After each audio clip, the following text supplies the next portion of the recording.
for organizing the trip to Belize. It was just an amazing experience for me. They have given this presentation a couple times now, but this is the first time that I'm giving my story. So the reason I'm sharing my story is to show how God can use you, even though you think you're not the right person for the job. And God is faithful to the end. Has anyone here been on a mission trip? Can I see your hands? Very, very few people, not too many people. So I decided there's two types of people when it comes to mission trips. Those that go on mission trips and those, like me, that don't go on mission trips. I know that many of you, when you heard that I was going on a mission trip, you probably thought that you heard wrong, because I know when you talk to me, you're like, oh, you're going, oh, okay. So I really, but don't get me wrong, I love camping. I love camping, but I like fake camping. So that means there's showers and they have electrical outlets. So when I ran into my schoolmate, Lisa, we went to school together, she mentioned the trip to me, and I was like, oh, okay, kind of thinking like, I don't think so. First of all, I didn't know where Belize was, and it seemed like it was really, really far away, and it was like, no. So another reason why it was probably just not a good idea was I already had planned 2 trips for the summer. So my son and I were going to Japan, and we also had a trip to San Francisco. So just financially and time-wise, it would just seem ridiculous that we would go on another trip, a 3rd trip in the summer. So it was really just kind of a far-off thing. But somehow it seemed like I would run into Lisa like all the time after that. I'd see her, and I guess when I kind of said, sure, I'll go, she believed me. So anyway, but I do have to say, when she did ask me, there was kind of, it was God talking in my head, but he did tell me, he said something. He said, Tara, you're taking your son on all these fancy trips, but wouldn't it be like a real life-changing experience if you two would actually go on a trip where you would help people and where you would experience being in a country where people were as fortunate as us? And anyway, so I did feel somehow that God was speaking to me and wanted me to go on this trip. But in a way, I was kind of like Pharaoh, so I didn't commit to it, and I kind of kept hardening my heart, maybe finding an excuse like, So I kind of told Lisa, well, I'm going to wait and see after my trips if I'm able to go or not. So, but I do have to say that God does have his hand in everything, and he loves to answer the prayers of those who are working for his good. So there were a series of signs that I got that convicted me that this trip was a good idea. So the first sign was when I asked Lisa, how do you get to Belize? She told me that it was only a 2.5-hour flight from Houston. Just by chance, like a month before, my half-sister had just moved to Houston. So I thought, oh, well, maybe, I guess I could go to Houston and then go to the trip after. So that was kind of one of my signs. The second sign that was quite powerful, I don't know, did any of you go to the homecoming this year, HMA homecoming? Anybody? Anyway, if you know Taj Patra, he's just an amazing speaker, and he preached a sermon that was just unbelievable, and it was about Paul and how he had planned his final trip to go to Spain. So Spain was, and in those days it was just, they thought it was the end of the earth. And it was just this far-off dream, but how we all need to get out of our comfort zones and go out there. And Taj had just actually quit his job at the conference and decided to do his mission work. I don't know if you've seen his Revelation seminar, but his sermon really pulled at he had some AV issues, which was giving me a heart attack, but we gotta go, thank you. So anyway, So Taj preached this amazing sermon, and I was like, it's like, get out of your comfort zone and go to your Spain. It was a metaphorical Spain, but, go to Spain. And guess who was there? Lisa.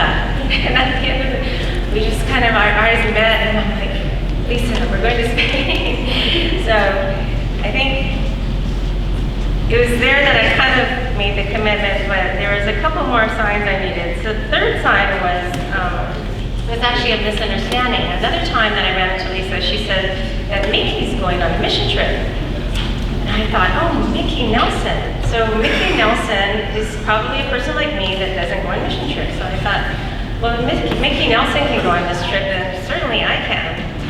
Little did I know that she was talking about another Mickey who ended up not even going anyway, but the whole time I thought Mickey was going. So, but the main clincher, the thing that really got me to go is my dear mother. My dear mother here is the kind of person that goes on mission trips. If you saw that she raised her hand, she's been on 2 mission trips. She went to Chile and Ecuador, and she's one of those people. So I didn't tell my mom I was planning on going. I didn't really say anything, but I think she got wind of it somewhere, and she said, I hear you're going on a mission trip. And I said, yeah, I'm thinking about it. And she said, nah, I don't think you should go. So this made me decide that I'm going, okay. So anyway, I had already gone on 2 vacations. I didn't ask my boss. I didn't have the time out. I didn't even get permission to go, but I called Lisa, and the next time I talked to her, I said, I'm going. And I actually made her cry because, they did have a hard time getting enough people. They planned it, and they didn't quite have enough people, and it was kind of probably because of people like me that didn't quite commit right away. So anyway, she cried, and she said, I just think that's so amazing that you have faith. Without asking your boss, I was like, okay, I'm going, not knowing.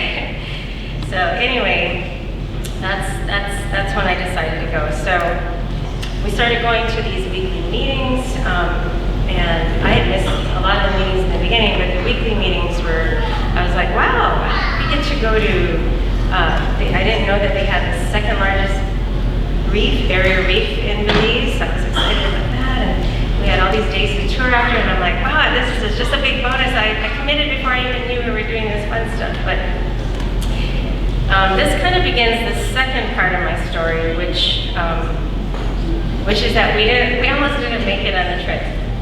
Our mission dreams appeared to be shattered. It ended up that the rest of the trip went through Atlanta, and so my son and I went through.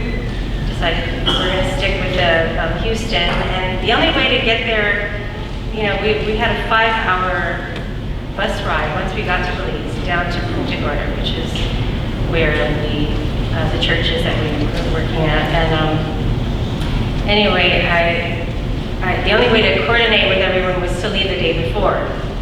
So luckily so we're at the airport, and I want to tell this whole story, but anyway, I ended up telling this story at kind of giving my testimony the second day we arrived, and I'm gonna close it now. I'm not gonna tell that story, and if we have enough time at the end, I'll tell you the miracle story, how Sage and I made it after missing 2 flights and spending 2 days at the airport trying to get on the flight because of a little incident. But anyway, I'm going to turn it over now. We did God answers prayers. I was getting that same heart palpitations. Like I got to the airport, like, am I going to get it? We got our AD working, and the next person up will be Lisa. Good morning, church. Happy Sabbath. Usually not standing at this mic without having to sing, but I'm not singing today. I'm just going to back up a little bit and talk to you about how this whole trip came together. So about 2 years ago, one of your very own, where is he? Where's Peter? Peter came up to my husband and I, Frances, and he says, I want to go on a mission trip. I want to take the kids on a mission trip. And so I guess we had been talking about, my husband is actually from Belize, and so we had been talking about, he'd been talking about his country, and I'm like, you know, I've been wanting to plan a mission trip, and Belize is a perfect place. I have people that I can get in touch with, and there are projects there. And so Peter's like, yes, let's go. And I'm like, okay, I'm gonna call my sister-in-law. We're gonna get this ball rolling. 2 years later, basically I had been waiting for my sister-in-law to get information. And in Belize, they have different districts, and they have a pastor for 10 churches. So this pastor is traveling along the circuit, and he may not be in his one church maybe once a year, maybe twice a year. So basically she wanted to make sure that this pastor was willing to be able to have a project done in their area or in their church or around their church. So it wasn't until February of this year, 2017, that she got back to me, and she said, I now have a project. Can you come this year? And my eyes were like, this year? How can you plan a trip, a mission trip, and get all the fundraising done? And I was like, well, let's pray about this. We're gonna pray about this. And in my head, I already put that block up, and I said, it's not gonna happen. Maybe next year, but it's not gonna happen this year. So she prayed, I prayed, I started talking to other people about it, Peter. And people were praying, and things just seemed to fall into place. And I knew that, okay, you know what, God is putting all these things into place, maybe this is something that we should do. So I started putting out the word. People were like, yes, we're gonna go. Donations actually started coming in before I got yeses from people. So I was like, even more so, God is saying. And he put all of this together. We left on August 3rd. And stuff with Tara, but we still got her. We all got there on time. On the actual day, we had a lot of people from Francis' family that helped us out with a charter bus, with food, with all these different kinds of things. So definitely, again, the Lord was there and put it all together. And I just want to thank everyone who has helped out. If you have helped out in this church with prayers, with donations, with support in any way, I just want to thank you for being there, because this would not have been done without having faith in God and the support that we have had. So I just kind of want to show, we're going to talk through some pictures so you can see things that happened. So how many of you, raise your hand, how many of you do not know where Belize is? Raise your hand. Everybody knows where Belize is? This is the first place I've come to, really? Or you're just not sure that you want to raise your hand? Well, if you're looking at the United States and you come down by Mexico on a map, there's a small little strip in between North America and South America, and that is Central America. And Belize is on the Caribbean side. It's on the bottom tip of Mexico, and it's right next to Guatemala. So it's tiny, very like a tiny little sliver. And so now the volunteers that went with us, we had 14 people. We have Tara and Sage, Mary Joao, who was from Central Church. Wyola. She works at Central Church. She's at Wyola. We had the Kaneohe family, Uncle John, his son Kaimana, and his grandson Isaac, and they are from Central Church. Us, we have the Leonardos, Francis, Lisa, and Zelma. We are from Kaneohe. Anaya, who is from Kaneohe Church. I don't know who these guys are. I just met them on the trip. No. Greg and Boogie. Uncle Taki. Now this is a really awesome story. Uncle Taki is actually a client of my husband. My husband went up to him and he told him, hey, by the way, we're looking for donations. We're going on a mission trip. Just want to know if you'd like to help out. He said, okay, I'll think about it. And he said this while my husband went to go work on his yard. And when he was done, about an hour and a half later, he came back out. He had a check in his hand. And he said, God told me that I need to go on the trip with you. So here's my money to go on the trip. Amen. Even one of those things that just tells us this is definitely something that God has put together. He goes to First Presbyterian Church, but through this, he was able to hang out with all of us Seventh-day Adventists. He's come to some of our events, and you never know, he might be joining us one day. But he is now going back to Belize I think he might go there before us on his own because he's gotten to know the people of Belize and now he wants to start projects with them all over the place. So that was definitely a blessing. So that was Uncle Take.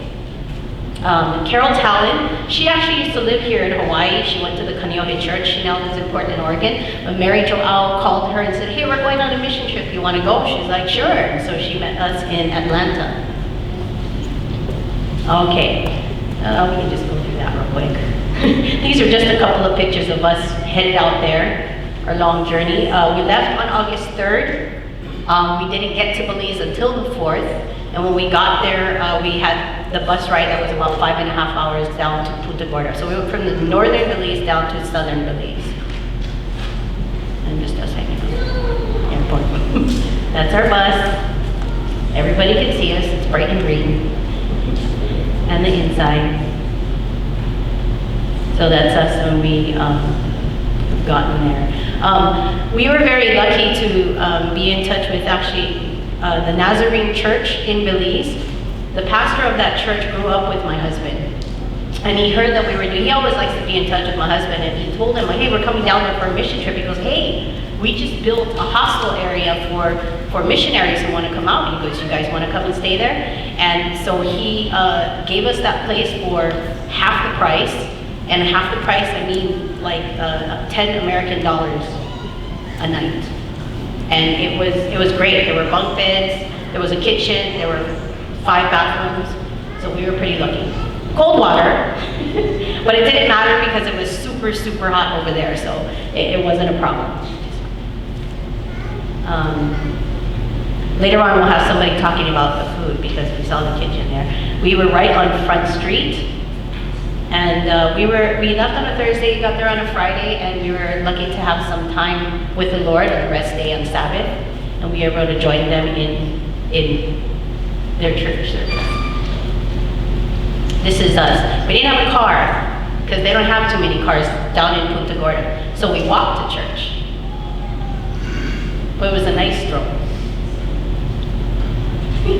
There's a joke that we walked 7 miles. It was 7 blocks. And that's the front church. It's called Bethel Seventh-day Adventist Church. I took a picture of this. Several of us actually took a picture of this. I loved it. So they do their own handmade furniture and everything. And in Belize, there is a lot of mahogany and rosewood, very hardwood. So they make a lot of their furniture. I just love this because they could barely get the S at the end, which is why I wanted to take that picture. But truth speaks, amen. We had a special music by a couple of the girls there. And that right now is the head elder. He is the one who is in charge when the pastor is gone. So we weren't able to meet with the pastor, but praise the Lord, he was able to approve everything that we did. And there's our church service. It was interesting. We expected that we were going to go there for church service and just be, just kind of acclimate into how Belize was and everything. But no, they asked us to do the sermon time. So we're like, okay. So we all kind of got up and said a little things about how we got to Belize, like our ideas, our fundraising, all that kind of stuff, and that was great.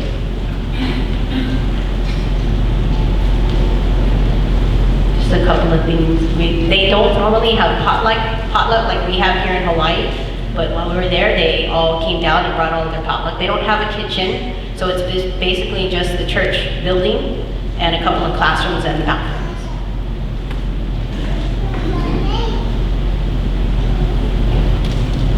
Okay, so projects. I'm going to tag team with somebody over here.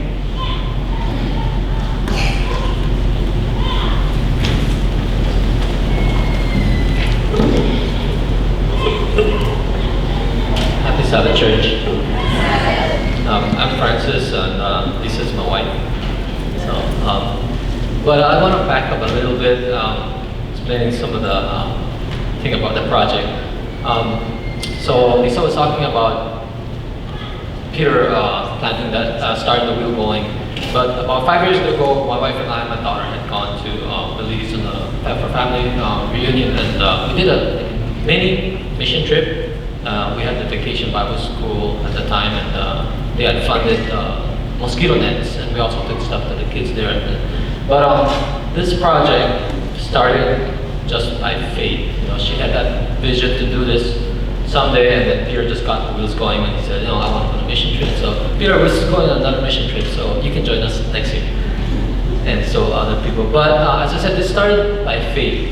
And if we look at everything in the Bible, all the stories we have Moses, parting the Red Sea. We have David slaying the giant, and all these other great stories in the Bible. And it was all because of their faith that they had in God.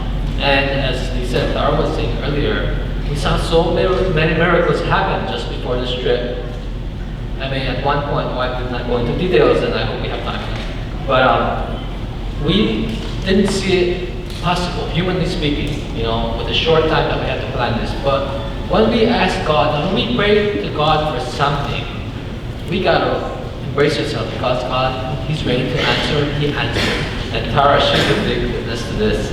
And a lot of us were praying for Tara, and she might share that story with you guys another time. But there were so many things that happened, miracles that happened overnight for Tara at that stage, just to get to Belize.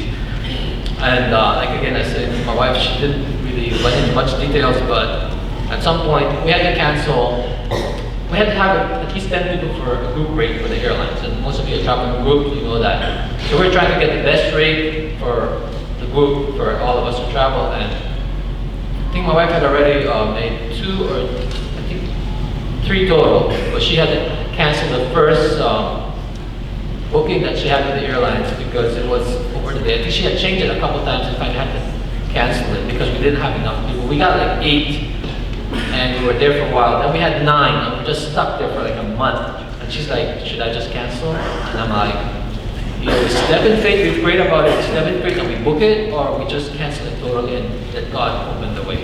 So we ended up continuing fundraising. She had the fundraiser concert that most of you attended, and I want to say thank you to the church. My wife said that, but I want to say thank you. And from the people of Belize, thank you to all of you that supported by prayers, financially, all the support we've had. And this was an island-wide support. It wasn't only Kaneohe Church, it was everybody. We had Manoa, Kailua, Central, and we had other people that wanted to go but still supported from all over the island. So I want to thank you and thank God for that.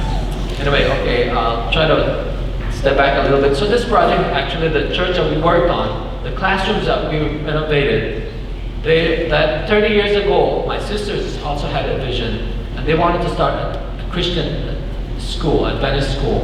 And so they started a little daycare in the back classrooms of those that you'll see, and we can go a little forward with the fellowship hall, the potluck. And you will see how torn down this building was. It's like if you see your wooden walls here, but those 2 rooms are wooden, and it was just literally falling apart.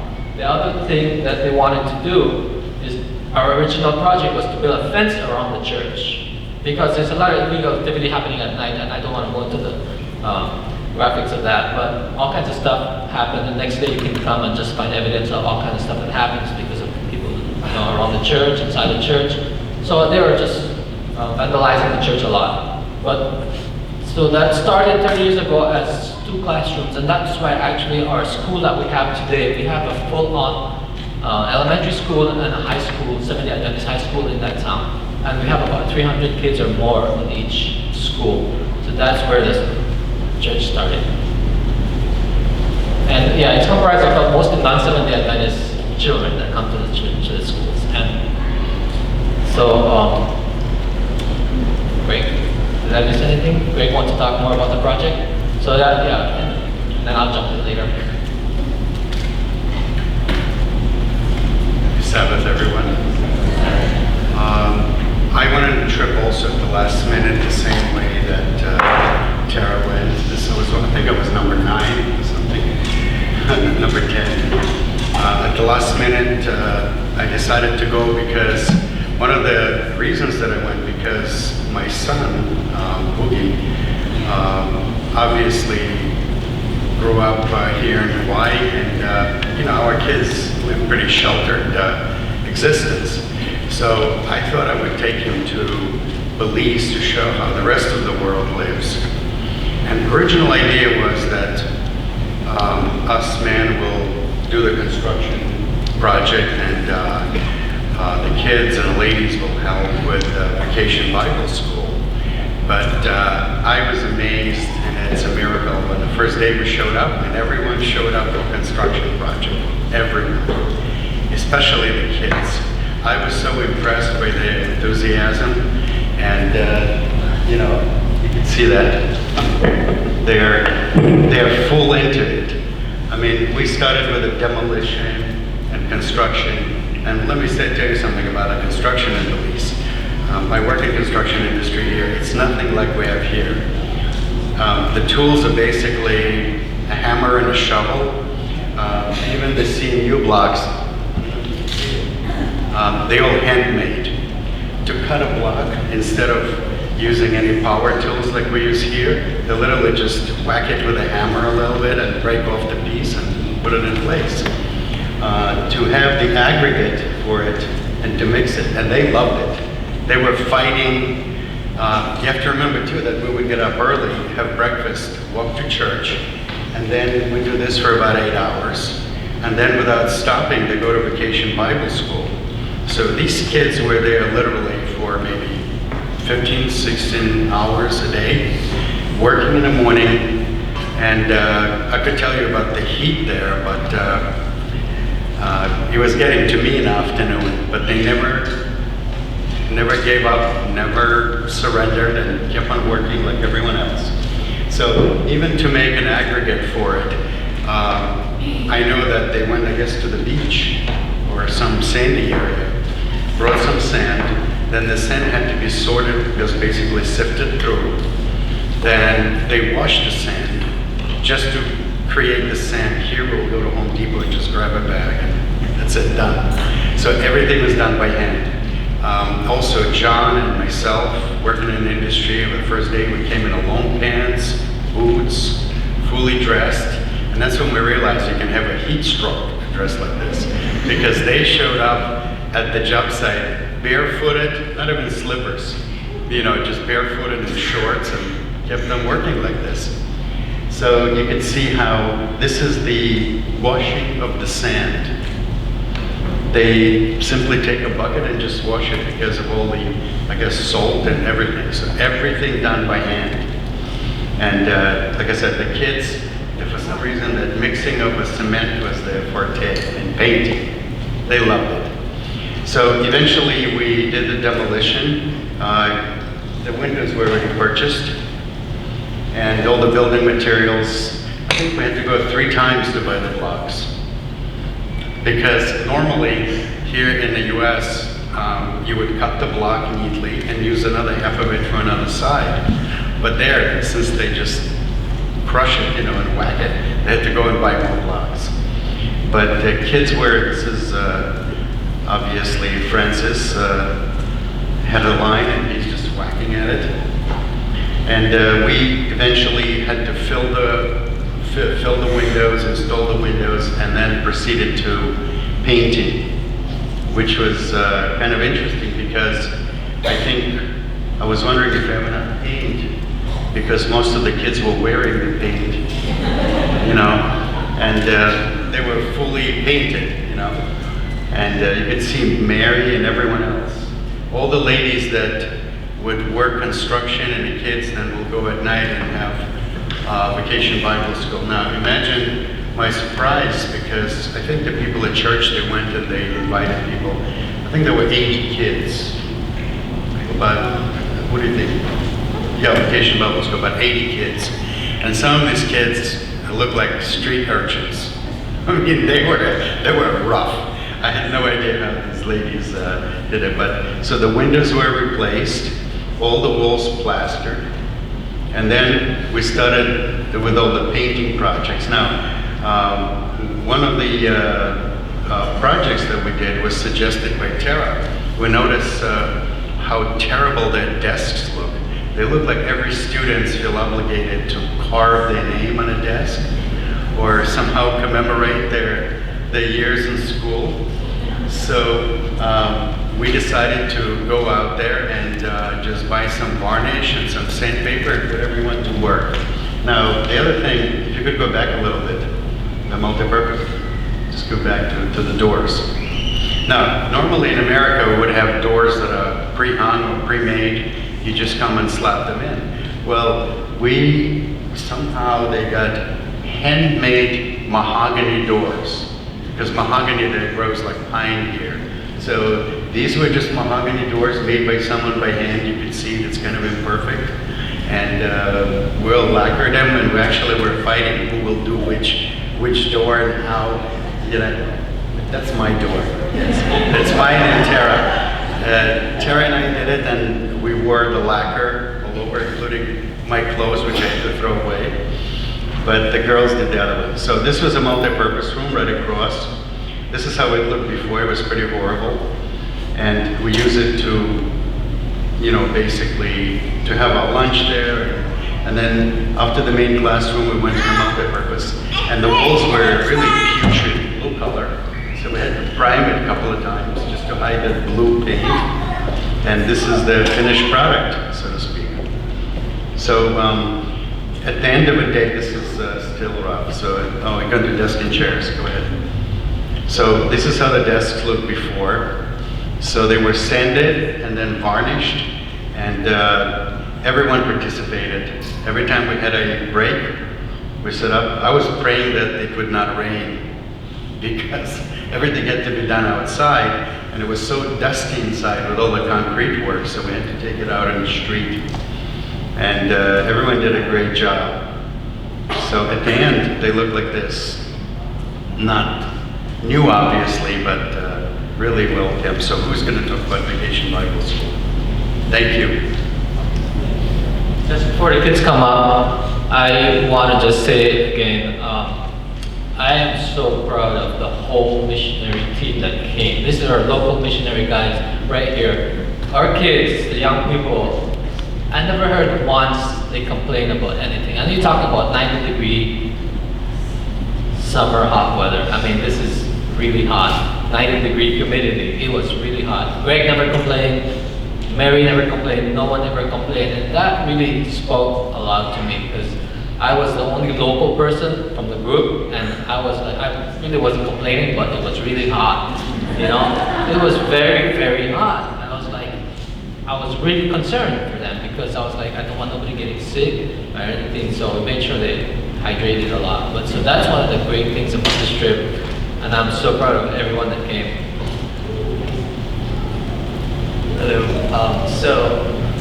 We did it all together with Auntie Lisa. We're doing the VBS system with all the kids, and we're doing a lot of fun activities and stuff. So for the way that we made it work was that for the 80 kids, we split up into 3 groups, and we also had 3 stations. That varied somewhat, and we're pretty much going to talk about our group and the station. So the station that I'm going to talk about is that they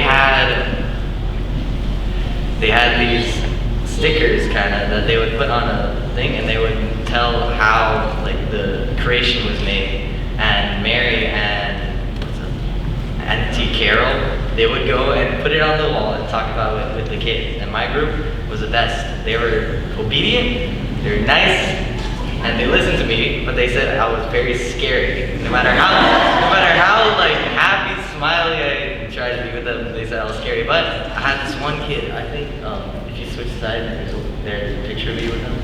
I forgot his name, but his name was Kyle. He was my best friend. He stuck to me like glue, and he would always take my hat and my glasses and put it on his head and look like a dwarf or something.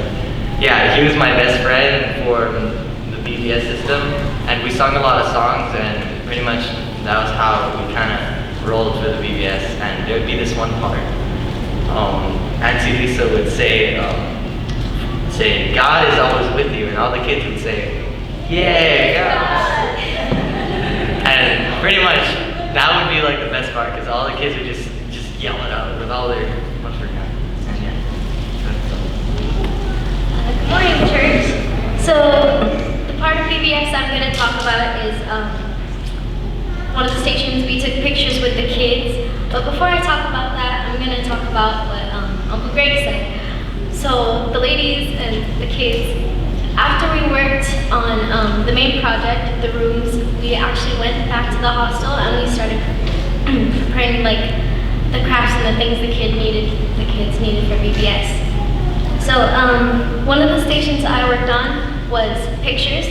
So like I said earlier, we took pictures with the kids, and it was just really fun to see them smiling and being happy, because when we pulled out the phone and we're like, okay, do this pose, they look at us and be like, why? So they ended up doing the pose, and then at the end of VBS, we put the pictures together. And with the VBS program, there is a storyline that goes with the pictures. So when you put the pictures together in the storyline, it tells the story for the certain day. So we showed them that, and they were really happy, and they were like, oh look, that's me. And something I want to say about the kids in Belize, they're very different from the kids here. It's like, when we have vacation Bible school, it's like we've heard these stories before and we know it, but the kids there, some of them really don't know it. So then when they came to us, their faces, when they heard the stories, they were like, wow, this is really interesting. And I thought that was really cool, because you never know what may have planted a seed.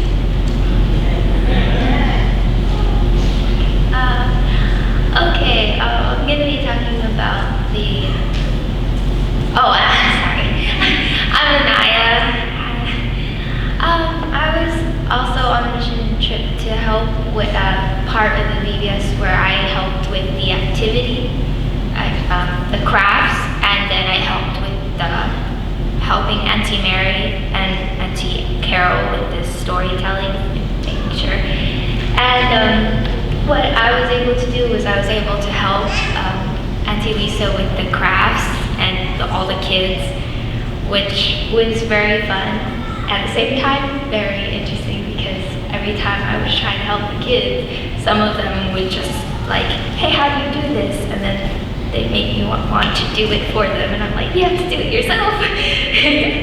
So that was fun. And then I also helped when I helped the kids with the storytelling with Auntie Mary and Auntie Carol, I helped like play the part of like some acting scenes for the storytelling. Like when we did the story of Jesus, I was helping play Pilate in the scene, in the story. And I was able to make sure that the kids were quiet and paying attention. So that was my part for VBS. Hi, I'm Isaac. So, during VBS, I was a timekeeper. So, I would make a timer. So each station would have a specific amount of time before we had to move to another station, because we didn't want the kids staying too late, since they had to walk home, most of them, and it would get dark. So, I would just go around and say 5 minutes left, or we have to move. Of course, they didn't really listen.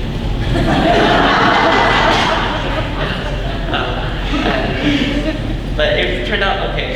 Everybody had fun.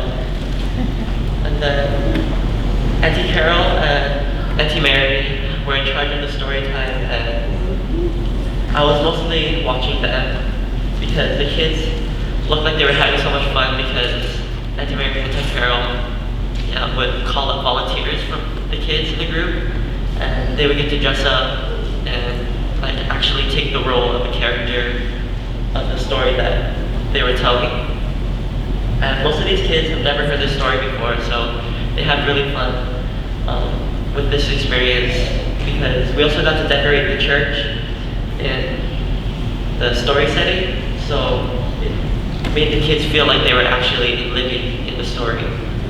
So I think they really enjoyed that, and also they got snacks in that entire part, so they really happy. And yeah. Hi church, my name is Sage, and I went on the trip too. The first day when I was assigned to a group, I realized that I had all the naughty boys.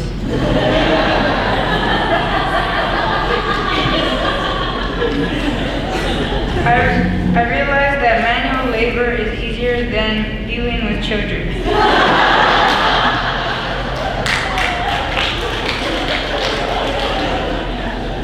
But by the last day, more kids came and they were more interested in the activities and learning more about Jesus.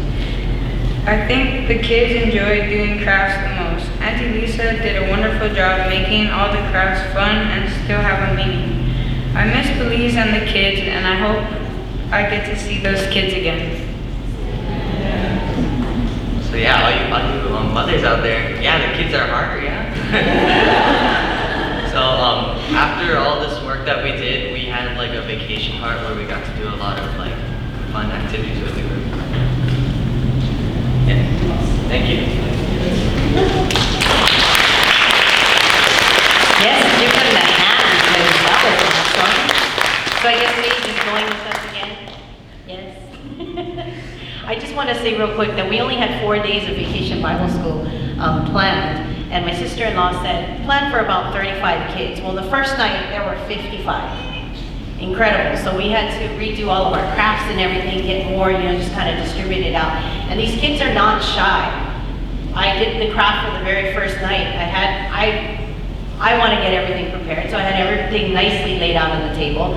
And if I hadn't gotten there maybe 2 seconds before, their hands were all over that table, was just a mess. So I thought, okay, everybody you got to put it back. Everybody's going to have a piece. We got to share. There's 3 other groups coming up, so we had to learn that really quick. How assertive, let's just use the word assertive, these children are. Then the second night came, and that actually, we were only into our vacation Bible school for maybe 30 minutes. And they came up to us and they said, you guys got to get the kids out because a hurricane is coming. That hurricane was Hurricane Harvey. You know the damage that it did in the United States, but God blessed us because all it gave us was a tropical storm, and then it went up and away. And then we also got the back end of, or the front end of Hurricane Irma on the very last day of vacation Bible school, but that went away from us as well. So God definitely blessed us. Apparently, well, according to the church mothers, they said that I made a mistake the night before the last night. And my mistake was telling the kids to please come back the next day because you all will have gifts. That was my mistake because they went out and they told more children. And that very last night, we had 82 children. So they also said, if you're going to come back next year, just plan because they got gifts, they're still going to keep telling people. So there's going to be more kids, so I kind of plan for more. But I want to thank our kids for working so hard at keeping the kids corralled. They did a really good job. It was a challenge for them. And then for our aunties that put together all of the, Tara and Mary and Carol that put together all of our little stations.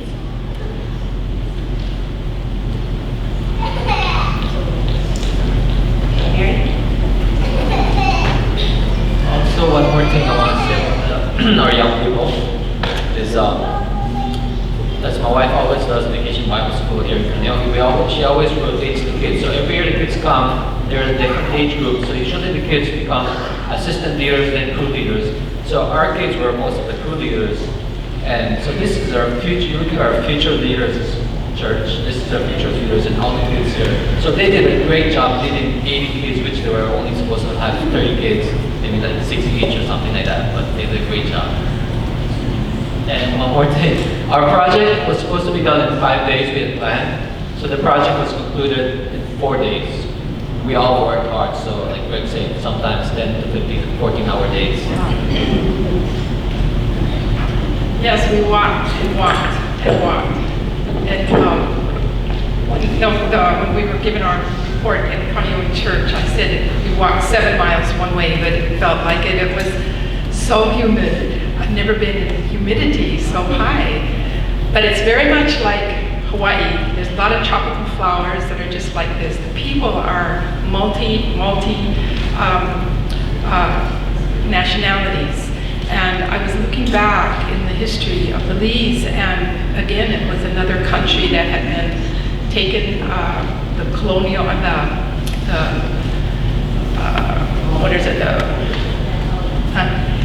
they had taken over Belize, and they had come for, the Europeans had discovered this Belize, and they noticed that there was the logwood.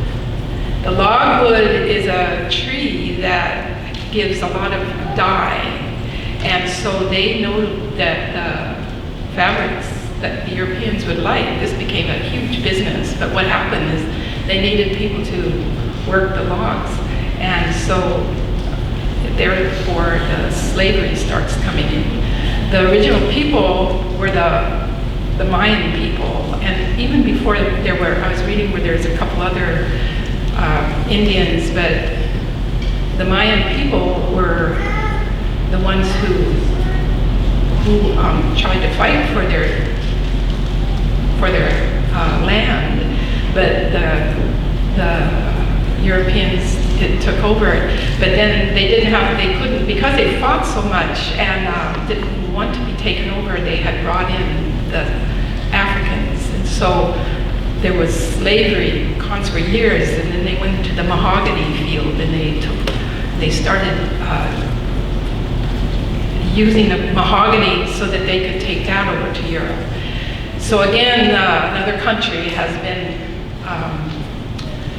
taken over, but they won their independence in 1982. And there's a whole lot of other information, but the thing is now the Mayan people, there's a lot of Mayan people there, and they're poor, but they're very industrious and very loving people.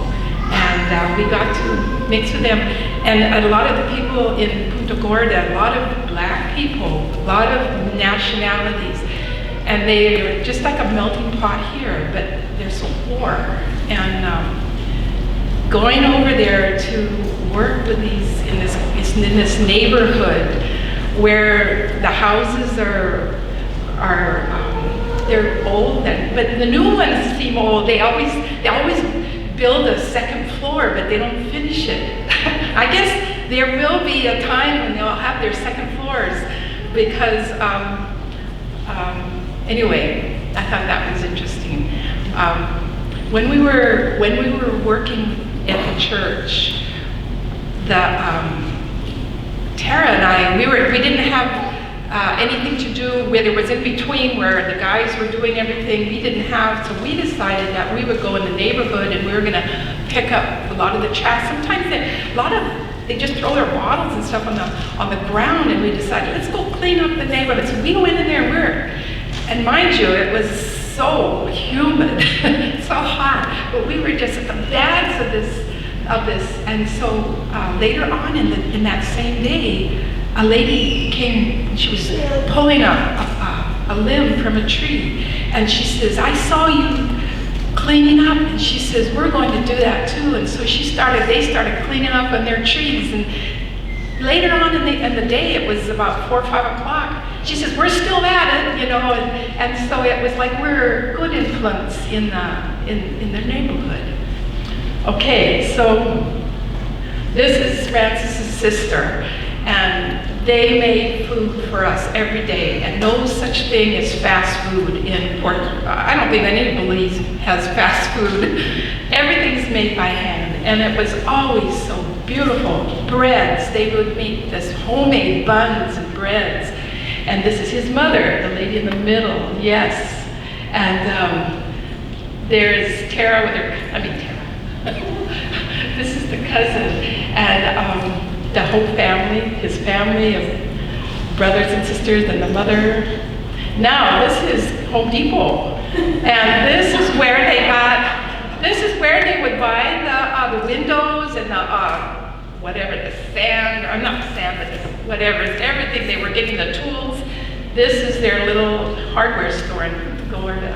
And they would run out of things. We didn't have brushes. We needed brushes, and we bought the last ones. We couldn't get any more.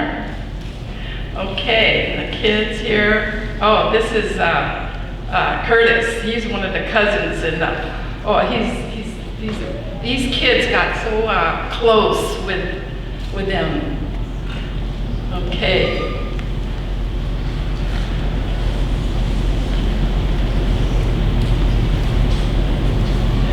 So I just thank God for this experience, because all over the world there are such beautiful people, and we're so fortunate here.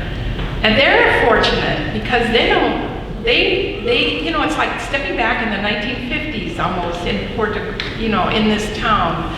But they walk everywhere, they come and they have their businesses, they sell things. This is one of the ladies that would come. She was a Mayan lady. And they saw that there were people living, this is where we were staying, and they just decided they're gonna come and bring their goods, and they make all this. And they rode a bus from, where were they from? They were from north, the villages around there, and they brought their goods and they would sell. We went down by the river one day, and it was it had been raining so bad, so the water was really, really heavy. And we were looking around, and here were these little girls that came to sell what they had made, and some of us had bought. And they just, am I talking about this part? Oh, okay. I just wanted to say that I asked the little girl, you know, when did you make this? She said, we go to school, we do our chores, and then we make these and we go sell. So we were buying from them little baskets. And so I just wanted to thank you, Francis and Lisa, for this opportunity. This was beautiful. Okay, let's talk about food. Someone else is talking about food. Okay, thank you.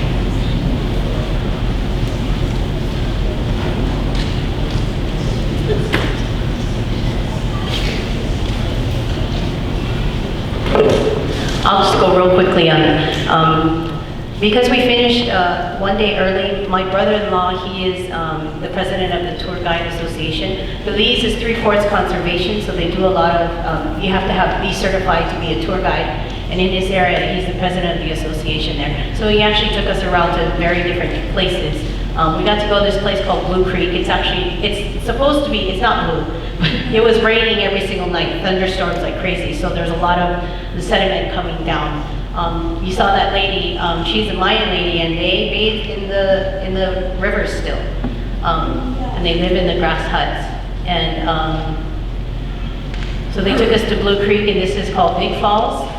They took us there. He had a friend that had a zip line company, and they weren't open that day. He decided to come down and open it for us. Now, zip line is kind of a modern thing, but this is in a rainforest. The very first platform that we got to was kind of falling apart. It was a bit scary. And the kids were like, Auntie Lisa, look down. And you look down, and the tree that we're on is, I would say, I don't know, 8 to 9 feet in diameter. And wrapped around that tree was a really bright green snake. Very bright. Now, apparently we were 4 stories high. And that snake looked small to me, but if you think about how big the tree was and it was wrapped completely around it and kind of hanging off, that was a big snake. And the guy was telling me that it was about this big around, and it was bright green, so it was poisonous. It was about 2 stories down below us. So he just started jumping up and down on the platform, which is scary because the whole thing is moving, and then it slithered into the rainforest. There's us doing some zip lining. The next day, we went to, we're now traveling back up to Belize City, which is where we need to get back on the plane. And on the way up there, we got to go to Nimlipunit, which is a Mayan, it's not a Mayan temple, it's an old dwelling area. So it has graves, it has entertainment areas, their housing. So we got to walk through there. And then we got to go to the Tropical Education Center. It's actually a zoo as well, but they have lodging, so we had to stop there for the night. And we went on a nocturnal tour. Basically, it's a tour of the animals that they have in Belize that are out at nighttime. We got to see this one, and it's really hard to see this because in the zoo they don't have lights. So this is at nighttime, so it's pitch black, it's super dark. So we had an owl called Moonwing. This is a puma. That's an iguana. We got to go on a canoe tour, which is probably the coolest part. I mean, as in temperature, because it was nice and cool on the river. So very peaceful. That's an iguana also, but it's kind of far away. That's about maybe 6 feet long. It's pretty big. They don't eat people, they just look scary. They eat plants. Would you like me to share about this? So Boogie and Greg, they broke a record on this canoe tour. According to the guides, somebody asked the question, we're all on our own canoes, are we gonna flip over? And they said, no, nobody's ever flipped over. So Greg and Boogie wanted to break a record of the 0 to a 1, and that was great. But they did it 4 more times. So they fell over 5 times. It was wonderful. That was the great excitement on our tour. It was a very nice tour, very nice and peaceful. There are some alligators in this river.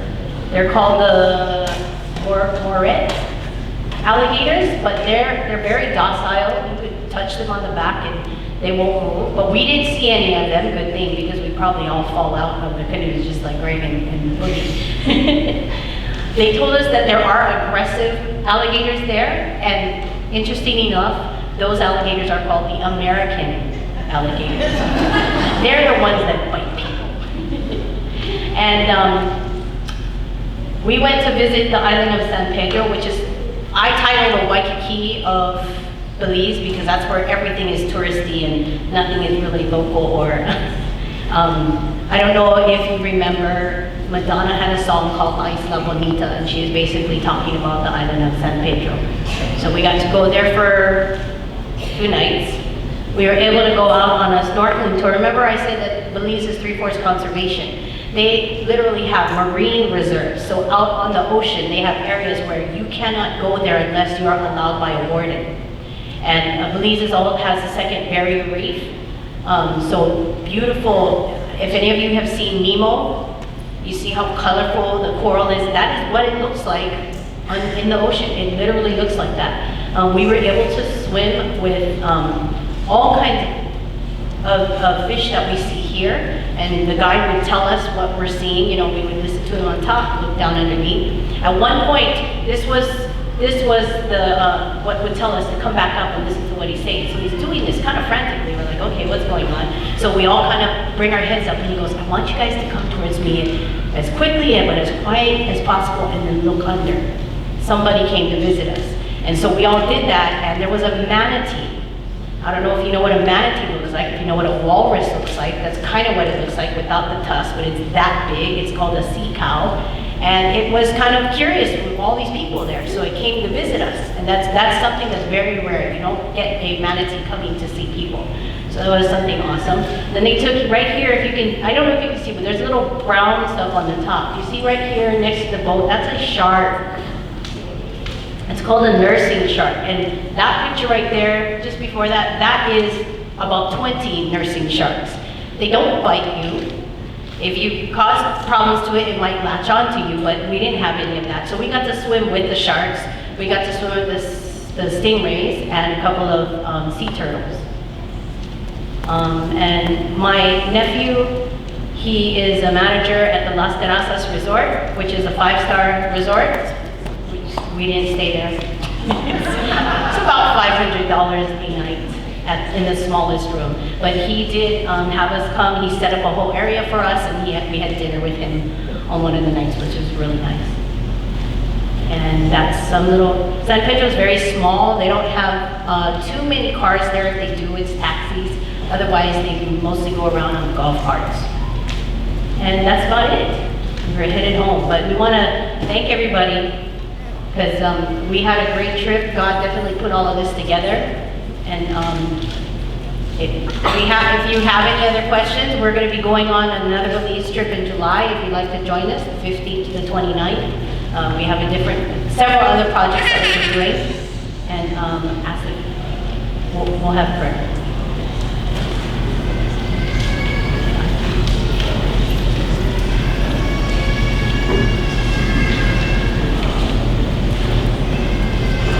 Thank you all for letting us share with you. And indeed, I was blessed. I know a lot of the people that came with us was really blessed. Were really blessed also, and I hope you were blessed also today. Let's bow our heads as we pray. Our most kind and loving Father, Lord, we thank you for the Sabbath day that you have given us, Lord. We thank you that you have said, Lord, that you have no other hands, no other feet, no other mouth to do your word, to tell others about your love, to bring them to your kingdom. Father, we pray that the work that we have done in Belize, the seeds that were planted, Lord, that you will grow it with Holy Spirit, Lord, and that those children that came to Vacation Bible School, Lord, that they also will be blessed and come to know you as their personal Savior sometime soon. Lord, be with us as we continue to worship you on this Sabbath day. Bless each and every one here. We pray, we ask that you will continue to be with us on this day. We ask in Jesus' name.